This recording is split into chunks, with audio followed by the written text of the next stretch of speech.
In this lecture, we'll understand about the economic crisis of 1981.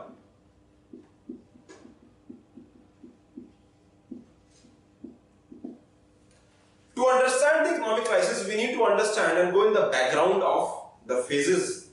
If you see the starting few lectures, you'll understand that what was the problem and challenges. Now let's go into the phase of 1980s. So India had achieved an average growth rate of 3.5% till then. Overall growth rate between the 51 to 1991 was 4%. India was basically a closed economy which means we were focusing on import substitution. In this phase, the growth rate was 3.5%, and at that time it was needed that we need to revive the economy. So what we did, we tried to revive the economy and we tried to optimize the economy. And these optimization was mainly in the area of the public sector units. Remember, public sector were not profitable. So government made a decision that instead of opening new public sector, let's try to improve the capacities of improve the performance of existing public sector units. And at the same time, there was also focus on infrastructure development. So this was one approach, and parallelly in late 80s, we also started liberalizing the economy where we started allowing the private, players to do trade, in a relatively freer manner than what it was in the previous phase. So but remember, all this came at a cost, and that cost was heavy borrowing. These heavy borrowings were conditional nature, and they were mainly hard loans.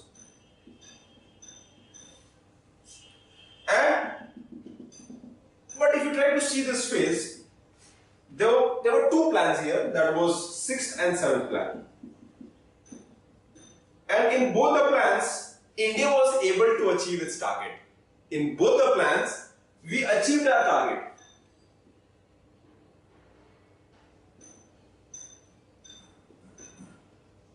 But at the cost of heavy borrowing. We took money, we took loans from IMF, World Bank, foreign countries, and they gave us loans. And we said, we need to improve our economy. But they said, since your economy is not doing well, and for that, you have to borrow. But since you are not doing well, your capacity is weak, your income is low, they put conditions, and we had to accept the conditions. So even loans came at a condition. That is the irony and paradox of life. If you are doing well, people will arrange to give you a loan at whatever condition you want. But when you need money, people will try to exploit the situation. So we borrowed there was heavy borrowing and hard loans. Similarly, during this phase, there were challenges, and the challenges that we witnessed during this phase were the negative parts. Remember, the first was alternately the food droughts, or you can say the droughts were periodic in nature. There was also Gulf War, which happened in 1990. Gulf War between Kuwait and Iraq, where Iraq attacked Kuwait and America intervened. So that Gulf War impacted the oil supply, and the oil prices went up. Naturally, the supply was restricted, so oil prices went up, and we were a country which needed oil.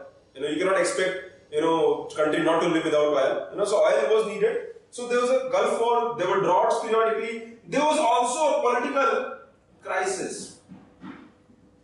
If you remember, the phase of 1989 to 1991, we had unstable governments. There were two prime ministers during this phase. One was VP Singh, Vishwanath Pratap Singh, and the second was Chandrasekhar. And during this phase, the government was unstable, and when the government is unstable, the policy decisions are not there properly.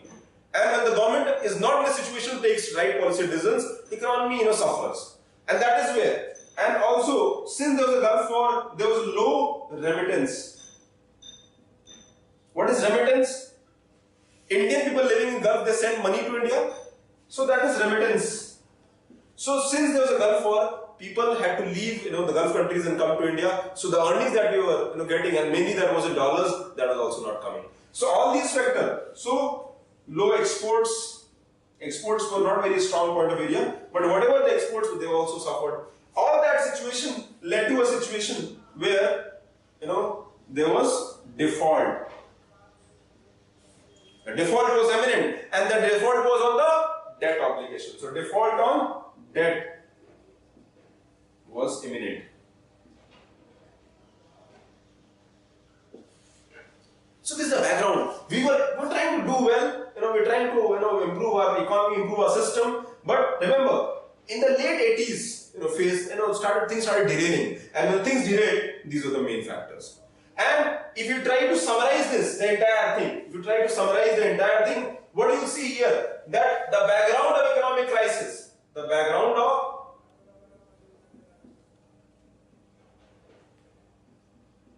economic crisis was under high debt burden.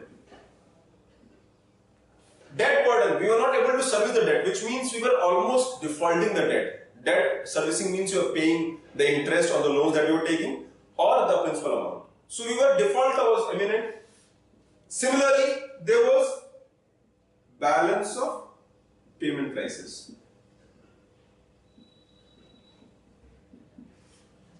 Balance of payment basically means, let's say this is India, so incoming and outgoing. Incoming dollars and outgoing dollars. So incoming is through exports and outgoing is through imports. You can add investment, profit, remittance, everything here. So this net was negative. So net balance of payment was negative. Means more dollars going outside, less dollars coming. And the forex was also low. Forex low, which means the foreign exchange reserve was low. So when this is negative, the BOP is negative, then you need to have good amount of forex to meet your, this part. That is by BOP situation. But even the forex was also low. So in 1991, a time came, we had only 2 weeks of import left in forex. It was around $1 billion. That means only 2 weeks of import was possible with a limited amount. Government was pushed to the wall. Default was looking, in fact we defaulted also once. And that was balance of payment crisis. This is a crisis, which means that you are not ready to function properly in the international trade. You do not have money, forex to meet your import requirement. It was just 2 weeks and we needed help. So we went to IMF. And said, we need help. And IMF said, see, boss, there is a problem. And the problem is the way you are functioning. The problem is the economic mode. The problem is the socialism approach. The problem is when government is controlling everything, then things will not work. And they said, they put conditions. And the conditions were something that you have to change your economic model. You have to change. There has to be structural reforms which were needed. So this was the background. The background was, high debt burden, high inflation, high deficit. There was hyperinflation.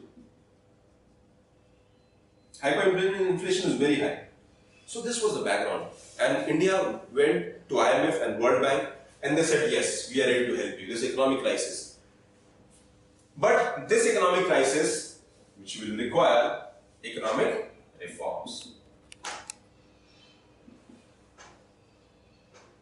So in 1991, under the aid of IMF and World Bank, we accepted the reform proposal.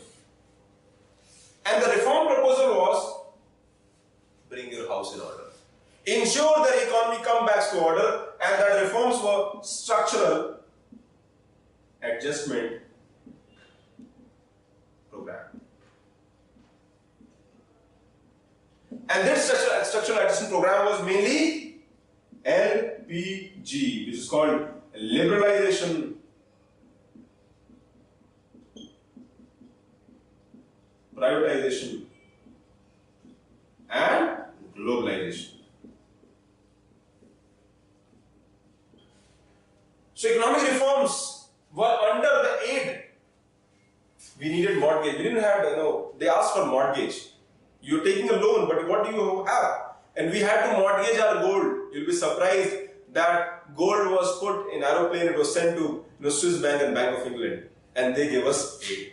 And that is where economic reforms happened. They said, reform our economy, change it, reduce your burden, reduce your deficit, follow a capitalist mode of production, allow the private player to enter.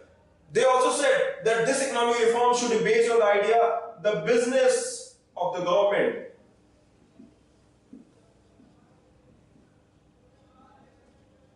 should not be in business. The business of the government should not be to be in business. The business is an area of private players. Roll back. So this economic reform also talked about rollback of state.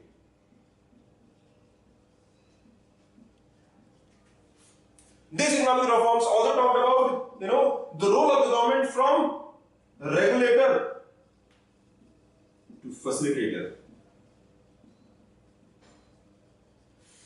It said, facilitate the economy to function under private players, and government should only make rules and regulations. Government should not involve in the production.